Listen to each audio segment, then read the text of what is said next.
Saya prediksi pertumbuhan ekonomi bisa kurang dari 3%. Purbaya tidak menyadari itu dan memberikan janji-janji yang luar biasa. Kalau buat kita-kita nih, buat rakyat, buat pengusaha nih gimana, kan katanya mau ada training lagi. Ya, Terus apa tips-tips nih, ya kan sebagai warga negara yang baik kita kasih tips lah buat pemerintah nih, Menteri Keuangan. saya katanya lagi tetap bingung juga nih. gini, fiskal stimulus itu bisa dilakukan dengan adanya pemotongan pajak. Kenapa tadi? Masyarakat sudah tidak punya tabungan, nyari pekerjaan susah, bahkan PHK berguliran ya sekarang ya. Lihat, ada lowongan untuk 2 orang aja bos di setiap kesempatan ya. Itu bisa yang ngelamar 100-200 orang loh.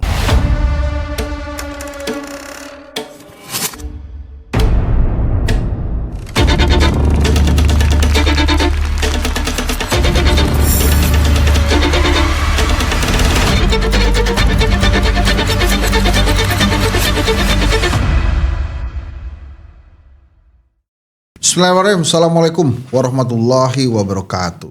Teman-teman, di 2026 namanya tahun baru, kita kan juga tetap mikirin ekonomi kita gimana nih di tahun baru ini. Lebih membaik atau tidak, walaupun kan kita berdoa harus lebih membaik. Saya bersama guru besar Profesor Ferry Latuhin. Wah, Thank you for inviting me. Makasih. waktu akhir-akhir 2026 akhir 2025 itu masyarakat optimis nih dengan ekonomi di Indonesia karena Purbaya nih dianggap sebagai Juru selamat. juru selamat ya, bakal tajir nih kita rame-rame nih bulan depan kayak gitu-gitu. Tapi justru sekarang masyarakat udah mulai berbalik, nih Purbayanya dikasih purnya ini bukan PUR tapi POOR. Jadi kasihan karena kok belum ada pergerakan-pergerakan. Gue tahu bahwa Pak Prabowo ini sayang sama Purbaya dan dia percaya banget sama Purbaya bisa memperbaiki ekonomi di Indonesia. Tapi Prof gimana ngelihatnya, kan kita shortfall juga, ada yang bilang itu bukan salah gua lah, shortfall kan gua masuknya udah mau di ujung-ujung gitu, shortfall pajak gitu ya 200-an triliun. Tapi gimana Prof melihat 2026 ini dan kasih tips lah ke Pak Purbaya, lu jangan pelit-pelit banget gitu lah. Silakan Prof. Ya, gini, Purbaya pada waktu diangkat dan memberikan narasi yang luar biasa, saya hebat, ya kan ya. Saya bisa bikin nanti 6% ya pertumbuhan ekonomi. Sebetulnya itu udah suatu kesalahan yang fatal. Pertama adalah kembali lagi dia tidak melihat angka-angka sebelumnya ya, yang mana trennya sebetulnya down ya. Terbukti misalnya semester pertama walaupun ada Cortex ya, kita lihat PPN penerimaan itu drop hampir 20%. PPN itu kan konsumsi berarti. Ya kan cross the board sampai kita beli singkong goreng pun sebetulnya kena PPN tuh harusnya ya kan ya. Nah di situ aja udah jelas sama sekali bahwa dari sisi konsumsi kita udah sangat lemah bos ya kan. Dan orang juga udah tahu kenapa lemah, karena daya beli masyarakat drop sangat luar biasa ya.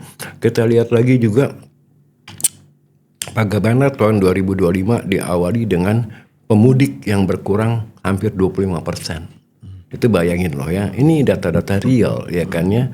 Selebihnya itu kita lihat bagaimana terjadi beberapa bulan month on month deflasi. Artinya permintaan kan turun ya kan ya. Nah Purbaya tidak menyadari itu dan memberikan janji-janji yang luar biasa bahwa saya jago ya kan, saya hebat, saya bisa bikin ekonomi dengan memompa uang ya kan, likuiditas ya kan, ekonomi akan kembali menggeliat. Ternyata uang yang dikucurkan pun ditarik lagi sekarang kan ya. Nah ini membingungkan bank-bank himbara ini sebetulnya. Ya kan, karena mereka kan udah planning ini dan itu ya kan, duit dikucurin 275 triliun kalau nggak salah, terus ditarik lagi 75 triliun, terakhir ditarik lagi 43 triliun kalau nggak salah. Ini bikin pusing bank loh. Dan pada waktu itu kan saya bilang penyakitnya bukan di likuiditas gitu loh. Dan itu kan terbukti dari adanya undisbursed loan ya pada bulan September sampai 2.735 triliun ya kan ya, atas bulan November 2.500 triliun, artinya duit tidak mengucur dari perbankan ya kan. Kenapa duit tidak mengucur? Ya orang bilang, debitur bilang bagaimana saya mau tarik kredit kalau nggak ada proyek yang memang bisa saya jalanin ya kan, bagaimana saya mau ekspansi kalau outlook ekonomi itu buruk gitu kan ya. Nah inilah yang membuat Purbaya menjadi poor ya kan ya, kasihan gitu kan, jadi dari PUR jadi POOR gitu loh. Nah outlook ekonomi tahun 2026 juga kita lihat bagaimana budget defisit ya kan 2,96% loh bos. Dan sebetulnya kalau tanpa duit yang ditarik 75 triliun tadi udah di atas 3%. Iya kan ya.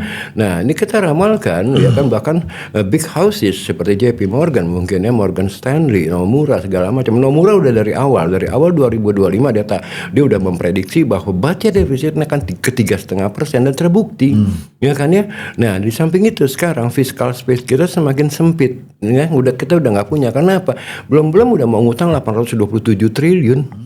Ya kan ya, jadi bagaimana ini? Ya kan SBN pun sekarang nggak laku, asing keluar, akhirnya yang beli BI, ya kan? Nah BI berarti kan printing money, ya kan ya? Nah untuk menyerap lagi yang namanya sterilisasi, dia keluarkan SBRI, ya kan? Ya SRBI ya kalau nggak salah ya. Nah ini kan sama sekali udah kebijakan satu fiskal kita tidak punya space. Yang kedua kebijakan moneter juga nggak punya space. Dolar pun ngacir bos. Kan kemarin sempat hampir 17.000. Sempat 17.000. Iya sempat 17.000 malahan. Sekarang turun lagi ke 16.800-an. Nah ini menandakan bahwa dua instrumen fiskal tidak bisa bekerja, ya kan? Karena problemnya bukan di situ ya. Yang problemnya adalah di daya beli masyarakat yang semakin turun, ya kan? Kita mau stimulus apapun kalau masyarakat tidak punya daya beli terdongkrak, ya kan? Itu tidak akan menolong. Yang kedua, monetary policy pun tidak mempan karena kita dijegal oleh dolar, ya kan? Nah artinya apa di sini? Kalau konklusi saya, ya. Kuartal ketiga tahun ini ya, saya prediksi pertumbuhan ekonomi bisa kurang dari 3%. Kalau mau jujur ya. Nah, kuartal ketiga tahun ini ya. Enggak, tapi kalau kuartal 3 itu jauh lebih bagus dari prediksi Prof sebelumnya. Prof bilang bisa 0%. Bisa 0%, iya. Bisa 0%, Mas, beneran bisa 0%. Tapi gini lah ya, kalau ke sana terlalu jauh, tapi kurang dari 3% pun itu bisa jadi bencana, Bos. Kenapa tadi? Masyarakat sudah tidak punya tabungan, nyari pekerjaan susah, bahkan PHK berguliran ya sekarang ya.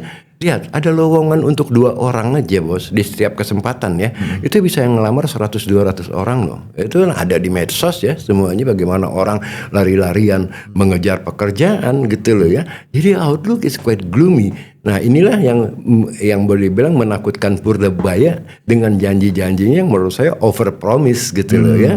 Seharusnya pada waktu itu kalau saya jadi dia, saya akan bilang, my friend, saya dapat warisan ekonomi yang tidak baik-baik saja loh ya. Jadi kasih saya kesempatan untuk membenahinya. Nah itu gentle ya, ketimbang dia janji wah pokoknya tahun depan nih bisa 6% ya kan, kuartal keempat nanti menggeliat, apanya yang menggeliat gitu kan ya. Terus apa tips-tips nih ya kan, sebagai warga negara yang baik kita kasih tips lah buat pemerintah nih, Menteri Keuangan. Saya tetap gini, fiskal stimulus itu bisa dilakukan dengan adanya pemotongan pajak.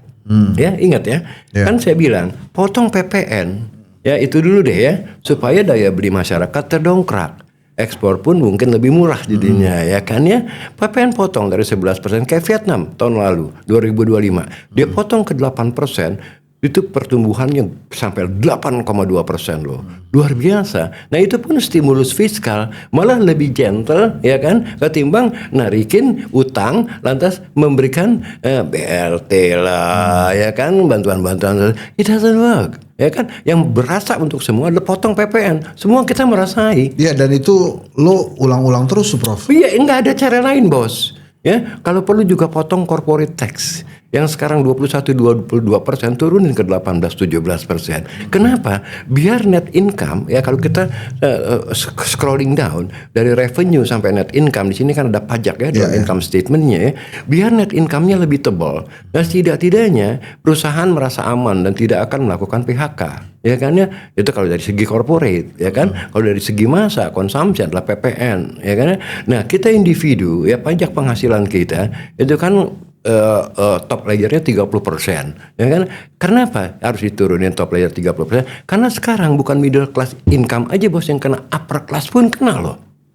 Dan itu terbukti ya, saya golfer ya. Kalau main golf itu sekarang bukan karena hujan, tapi memang mereka bilang, aduh pusing ya bisnis. Iya, gue juga kalau gak dibayarin ogah juga. Ya kan? Kan di play golf juga kan. Ya kan? Nah kayak gitu-gitu ini menandakan kita nggak bisa lagi ngebohong ya kan, bahwa ekonomi kita baik-baik saja. Sebaiknya pemerintah melakukan pencerahan kepada dirinya sendiri dan mengatakan bahwa kita dalam kondisi yang tidak baik-baik saja. Satu ya kan. Yang kedua, fiskal crack ini menjadi bencana dengan adanya MBG.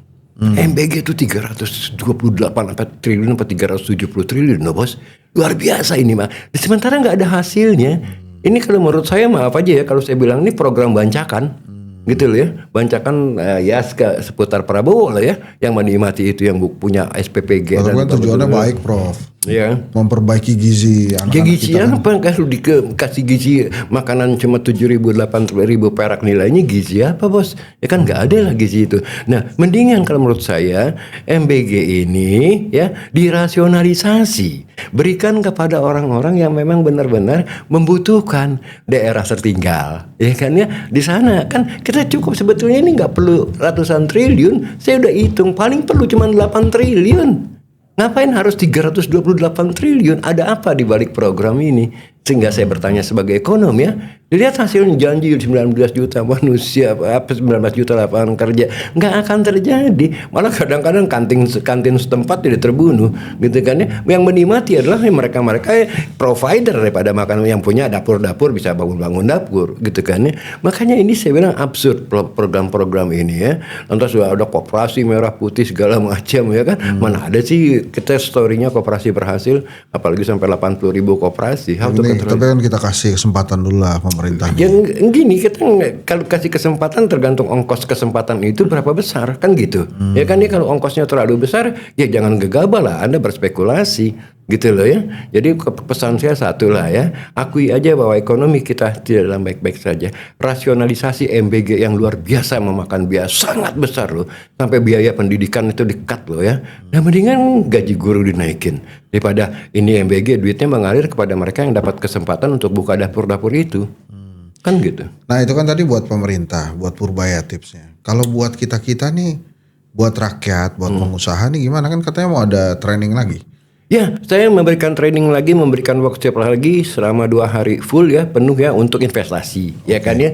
Kalau menurut saya sih investasi, market dan ekonomi dalam keadaan apapun juga, kalau Anda memang memahami investasi, Anda tidak-tidaknya bisa meminimalkan risiko.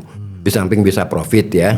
Nah saya memang memberikan training 2 hari tanggal 14-15 Februari di gedung LPPI di Kemang Raya, Sabtu Minggu, selama 2 hari full dari jam 8 pagi sampai jam 5 sore. Sifatnya praktis ya, dalam arti Anda harus datang bawa laptop ya, karena kita bekerja dengan Excel dan real data. Ya kita bedah laporan-laporan keuangan perusahaan-perusahaan yang listed di BEJ atau di BEI ya. Ini praktis sama sekali ya. Kita baca laporan keuangannya, apakah perusahaan ini sehat atau tidak, kita bedah. Apakah perusahaan ini growing atau shrinking ya kan, apakah perusahaan ini sahamnya kemahalan atau kemurahan ya, harga wajarnya berapa sih, semua serba praktis. Itu bakal tajir tuh kalau habis training lo. Nah, kebanyakan sih banyak yang bisa bermain saham dengan baik. Oh. Ya jadi semua yang ngikutin program-program saya dia tahu lah ini kemahalan ini saham, saatnya jual nih. Ini kemurahan nih saatnya buy, kayak gitu lah ya. Ya at least ada pengetahuan di dalamnya. Ya bukan cuma sekedar masalah cuan atau tidak cuan, senadanya literasi Anda sangat bertambah. Oh, gitu lah ya. Okay. Jadi nggak cengok-cengok banget kalau orang ngomong itu namanya nopet, apa sih nopet ngepet kali. Gitu ya bos ya. Jadi sebetulnya kita ini rakyat ini masih bisa tajir lah ya. Ya masih, ya di mana ada apa tuh bencana biasanya ada kesempatan ya. Misalnya saya kasih contoh, seandainya satu market crash gitu kan ya, seperti waktu Covid gitu kan, di mana indeks sampai jatuh ke 4.000 ya. Nah itu kesempatan untuk buy gitu loh. Asal kita tahu ya kan, ya, berapa lama bencana ini. Tapi gini Prof, ini akhir-akhir ini banyak yang mengeluhkan, kecewa, marah-marah. Kripto itu beda tuh dengan saham. Ya, itu beda. Itu susah divaluasi ya. Lo ngajarin nggak kripto? Enggak. Kalau kripto gini, saya cuma mengajarkan aset-aset yang memberikan income. Perusahaan kan punya income ya, ya kan? Kita nilai berdasarkan income-nya, ya kan? Perusahaan harga wajarnya berapa sih gitu ya. Tapi kalau kripto itu kan nggak ada. Dia nggak. Anda beli kripto nggak dapat dividen ya. Anda nggak tahu juga income-nya berapa gitu kan ya. Nah ini aset-aset yang non generating income itu saya sebut speculative asset. Ya kan, nah kemarin kan kripto sempat jebol sampai rebound terus jebol lagi tuh kemarin tuh ke 87.000 Bitcoin ya. Ya kan udah kan katanya si Donald Trump akan bikin apa sih segala macam. Nah ini aset-aset yang boleh dibilang sangat tinggi spekulasinya. Nah saya tidak bermain karena saya tidak tahu bagaimana memvaluasi kripto. Gitu. Nah yang nanti dikasih materi training itu yang pasti-pasti aja deh. Yang pasti-pasti. Yang bisa diperhitungkan. Yang bisa diperhitungkan, ada bukunya, ya kan, ada sejarahnya, ya, ada corporate actionnya, sehingga kita tahu dapat gambaran. Oh ini harga sahamnya terlalu murah ini, ya kan. Saya kasih contoh misalnya saham Archie ya, itu kan memang gold mine-nya luar biasa, tuh kan climbing terus, tuh kan. Saya bilang buy, even dari bawah 1.000 buy. Sekarang menuju 2.500. Tajir ya. Jadi gitu teman-teman, ikut trainingnya Prof Ferry juga jangan dianggap sebagai sebuah hal yang hanya sekedar membayar, tapi juga sebuah investasi yang bagus karena tadi dengar sendiri, lu bisa tajir kalau ikut trainingnya Prof Ferry kalau tips-tipsnya dikerjakan dengan benar dan ya. Ketemu lagi nanti di 14-15 Februari di trainingnya Prof Ferry. Terima kasih Prof. Thank you. Semoga Indonesia ekonominya lebih baik. Assalamualaikum warahmatullahi wabarakatuh. Anda ingin tahu bagaimana menilai suatu perusahaan, apakah perusahaan itu sehat atau sakit, bertumbuh, berkembang, atau malah shrinking, mengerucut, menciut, dan berapakah harga wajar sahamnya kalau perusahaan itu adalah perusahaan yang listed di Bursa Efek? Apakah harganya kemahalan atau kemurahan? Ikuti workshop yang akan diadakan pada tanggal 14-15 Februari di Gedung LPPI Kemang Raya nomor 35 selama 2 hari full Sabtu Minggu. Jangan lupa Anda membawa laptop. Karena kita bekerja dengan Excel dan real data, kita bedah laporan keuangan emiten-emiten yang listed di Bursa Efek Indonesia. Anda berminat? Daftar di link di sebelah ini.